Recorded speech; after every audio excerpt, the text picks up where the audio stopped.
धन्यवाद देता हूं, आभार प्रकट करता हूं कि आप लोग इस उद्घाटन और शिलान्यास समारोह में आए। और मुख्यतः उद्घाटन में हम लोग जो 100 पॉइंट हम लोगों का सोलर लगना है उसको लेकर उद्घाटन समारोह रखा गया। और शिलान्यास का कार्यक्रम हम लोगों ने मुख्यतः पेवर्स ब्लॉक जो सौंदर्यीकरण पूरे शहर का होना है उसको लेकर हम लोगों ने यहाँ पर शिलान्यास का समारोह रखा है। और मेरा ये सोच है कि किस प्रकार से पुराना संग्रहालय वहाँ पर एक चौपाटी के स्टाइल में उसको विकसित करें। आपका माननीय सांसद जी ने भी कहा है कि रिवर फ्रंट की तरह कजिया को हम लोग देखना चाहते हैं, तो उसको कैसे रिवर फ्रंट की तरह हम लोग विकसित करें। और जो नहर है आपका जो अभी ख़राब और गंदा पड़ा हुआ है उसका सौंदर्यीकरण कैसे करें, इसको लेकर हम लोग एक विज़न के तहत काम करने का प्रयास कर रहे हैं। मुझे खुशी है कि हमारे जो नगर के कार्यपालक पदाधिकारी हैं तो वो इन सब चीज़ों को लेकर गंभीर हैं। और आने वाले दिन में हम लोगों का ये प्रयास रहेगा कि जो छोटे छोटे चौक चौराहे हैं, जिस प्रकार से हम लोगों ने मिशन रोड जो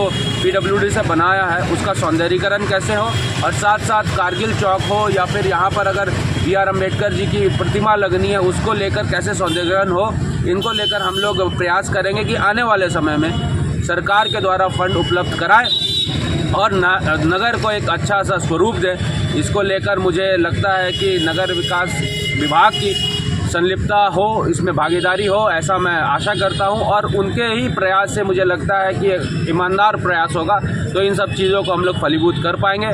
आप लोग इतनी बड़ी संख्या में, इतनी ज़्यादा संख्या में यहाँ उपस्थित हुए, जो अधिस्थापित हो रहा है 100 जगह पर, वहाँ पर गोपी जी जो नगर परिषद का अभी नेतृत्व कर रहे हैं और तमाम भारतीय जनता पार्टी के कार्यकर्ताओं के द्वारा हम लोगों ने यहाँ पर शिलान्यास और उद्घाटन किया है। जितने भी सोलर लाइट अधिस्थापित हो रहे हैं शहर में, मुझे लगता है कि 100 के आसपास संख्या है, जिसकी सूची भी जो है नगर परिषद के द्वारा अप्रूव की गई है। और मुझे जो जानकारी है वो 1 साल का वारंटी के तहत ये लग रहा है लाइट, और सब में क्रमांक संख्या लिखा जाएगा ताकि कहीं पे भी कोई लाइट ख़राब हो तो वो नगर परिषद को डायरेक्ट करके उसको रिप्लेसमेंट के लिए वो आवेदन दे सके। और इसके साथ साथ नगर के सौंदर्यीकरण के लिए हम लोगों ने पेवर्स ब्लॉक का अधिष्ठापन का कार्य यहाँ पर शिलान्यास किया है, जो बिजली विभाग से होते हुए रतौरा चौक तक जाएगा और एक अच्छा जो है सौंदर्यीकरण पूरे शहर का होगा। मैंने गोपी जी से भी बात की है और हम लोगों का ये प्रयास रहेगा कि आने वाले दिन में जो आपका पुराना संग्रहालय है इसको चौपाटी के स्टाइल में कैसे विकसित करें। उसके बगल में BR अम्बेडकर जी की प्रतिमा हो टेंसाइल फैब्रिक के साथ।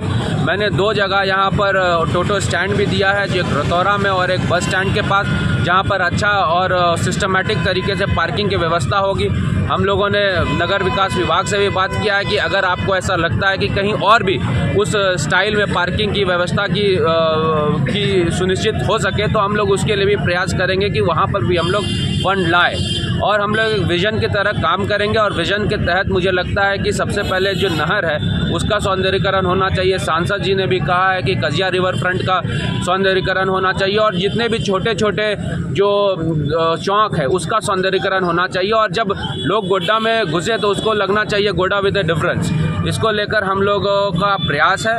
और आने वाले दिन में जिस प्रकार से पुराने निविदा का निष्पादन कहीं ना कहीं रुक जाता था, आज हम लोगों ने ये सुनिश्चित किया है कि सारे निविदाओं का निष्पादन सही तरीके से, ठीक तरीके से हो ताकि क्षेत्र का विकास हो सके और गोड्डा का विकास। नगर निकाय चुनाव को लेकर क्या बोलिएगा कि नहीं हो रहा है? नगर निकाय चुनाव को लेकर मुझे लगता है सोशल मीडिया के माध्यम से ही मुझे पता चला है कि कोर्ट का भी रूलिंग आ गया है और कोर्ट ने भी आदेश दिया है कि 3 हफ्ते के अंदर इसका चुनाव हो। अब इसकी ऑथेंटिसिटी क्या है वो तो आप बताएंगे, लेकिन मुझे ऐसा लगता है कि सरकार कहीं ना कहीं चुनाव कराने में डर रही है, क्योंकि उनको लगता है कि प्राय हर एक सीट भारतीय जनता पार्टी का है और अगर ऐसा होता है तो भारतीय जनता पार्टी को इसमें बढ़त मिलेगी तो उनकी छवि खराब होगी। और ये पॉलिटिकल मुद्दा है जो सरकार देख रही है और कर रही है, लेकिन हम लोगों का विकास बाधित ना हो इसके लिए मुझे लगता है कि स्थानीय जनप्रतिनिधि को और नगर विकास को समन्वय बनाने के चलने की आवश्यकता है।